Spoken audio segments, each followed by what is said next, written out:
네, 안녕하세요. 채무테라피 카페 안소희 대출 상담사입니다. 그리고 키티안 TV에서 이제 가끔씩 영상 준비해서 이렇게 구독자님들께 찾아뵙고 있고요. 오늘은 이제 비대면 대출 하실 때 정식 대출 상담사 이제 구분하는 방법에 대해서 한번 영상을 준비해 봤어요. 우선 정식 대출 상담사라고 하면은 이제 금융사 소속의 정말 이제 금융인이라고 이제 생각을 해주시면 되시고요. 첫 번째로 이제 대출 상담사 구분 방법. 상담사랑 이제 회원님이랑 컨택이 되시면 명함을 받으실 수 있어요. 그래서 이제 카톡으로 주로 이제 뭔가 이제 상담이 이루어지면 이제 명함을 달라고 한번 요청을 하세요. 그러면은 명함 다 누구나 다 있으실 거예요. 그래서 명함을 확인해 보면 이제 등록번호, 이제 그 상담사 이름, 그리고 소속되어 있는 금융사 이렇게 확인이 되시는 거를 보실 수 있고요. 여기서 대출 상담사 구분 방법 2, 상담사의 신원 조회를 직접 해보시는 거예요. 이제 네이버 검색창에다가 은행연합회 상담사 조회 이제 검색을 하시는 건데, 이거 한번 제가 같이 한번 확인을 해드릴게요.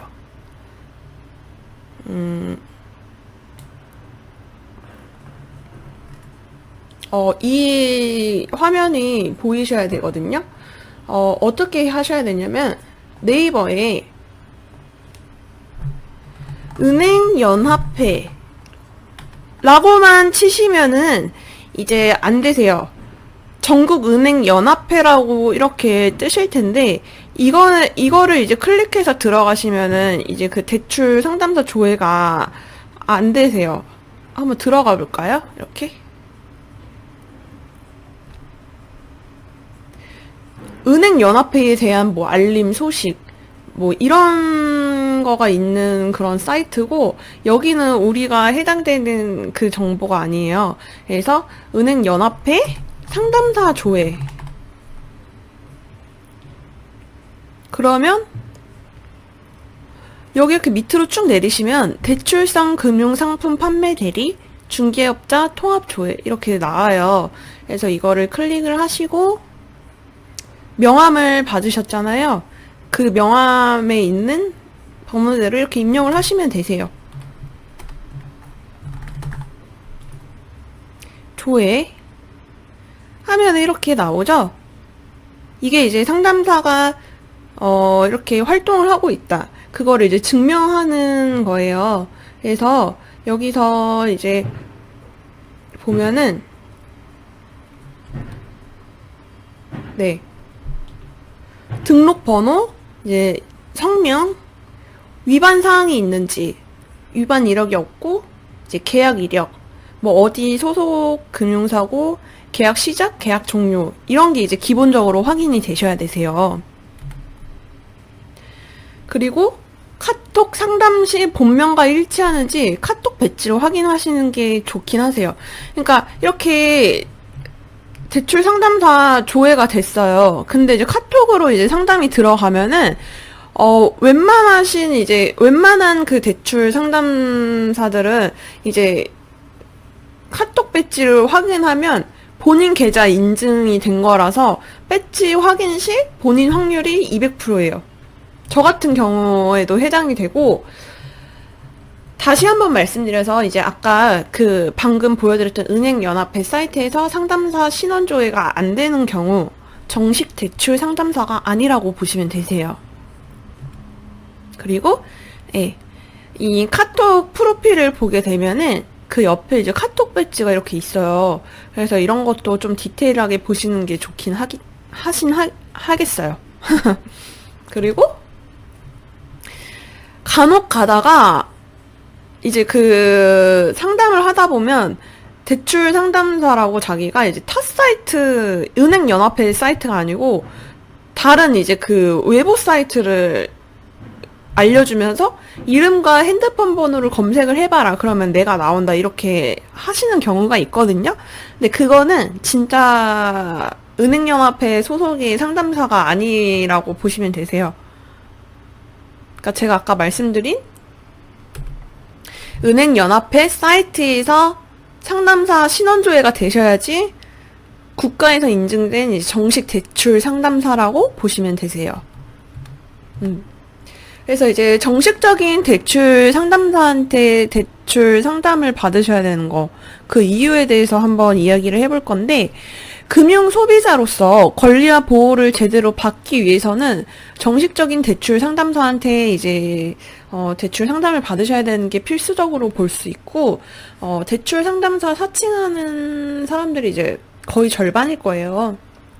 그래서 대출 상담 들어가다 보면 브로커 분들이나 불법업자, 사기 대출 이런데 이제 그 연관이 되어 있는 사람들과 이제 매칭이 되시면 되게 이제 그 대출의 방향이나 흐름도 딱 느끼실 거예요. 이상하다는 걸.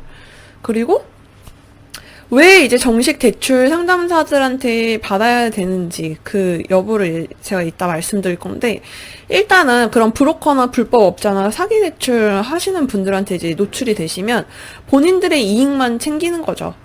그러니까 승인된 내드리는데 이제 그 이후에 뭔가 사후 관리 아니면 추후에 뭔가 이제 이번에는 이제 뭐 승인이 됐지만 금리가 좀 높다. 그러면 뭐 3개월이나 그 6개월 이후에도 이제 책임져서 해드려야 되는 그런 책임감이 있어야 되는데, 책임감이 대체로 없어요.